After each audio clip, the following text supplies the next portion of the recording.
যাদেরকে বাদ দিয়ে নির্বাচন করবেন তারা তো আর ঘরে বসে থাকবে না, তারা তো আন্দোলন সংগ্রাম করবে, অরাজকতার সৃষ্টি হবে, দেশ গৃহযুদ্ধ পরিকল্পিতভাবে একটি গৃহযুদ্ধের দিকে দেশে গিয়ে যাচ্ছে।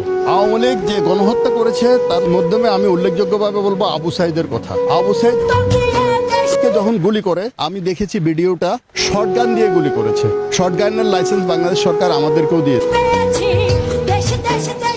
শর্টগানের গুলিতে কখনো মানুষ মারা যায় না, এবং পুলিশ অফিসার বলেছে শর্টগানের গুলিতে মানুষ কখনোই মারা যায় না, এবং পুলিশ আবু সাইদকে হত্যা করে নাই। এই সরকারের পুলিশ অফিসারের বক্তব্য আমরা টিভি মিডিয়ার মাধ্যমে শুনেছি। এটা ময়না তদন্ত হলে, সঠিকভাবে যদি ময়না তদন্ত করেন, দেখবেন এই হত্যার জন্য শেখ হাসিনা সরকার দায়ী নয়। তাছাড়া মুগ্ধর কথা বলি, মুগ্ধর পিছনের থেকে যে গুলিটা পড়েছে আমরা ভিডিওতে দেখেছি, সাংবাদিকরা আমাদেরকে দেখানো হয়েছে, পিছন থেকে যে গুলিটা করেছে .726 রাইফেলের গুলি, সেটা বাংলাদেশ পুলিশ কাছে নেই। সেটাও যদি ময়না তদন্ত হতো সত্যিটা বেরিয়ে আসতো, এবং প্রতিটি হত্যার ময়না তদন্তের মাধ্যমে যদি বিচার হতো, আবু সাইদ, মুগ্ধ সহ 3400 পুলিশ সহ এবং কতগুলো থানা পুড়িয়ে অস্ত্র লুট করেছে, প্রতিটি সবকিছু যদি বিচার হতো, তাহলে দেশ মনে করতাম যে সুন্দর একটি সংস্কার এগিয়ে যাচ্ছে।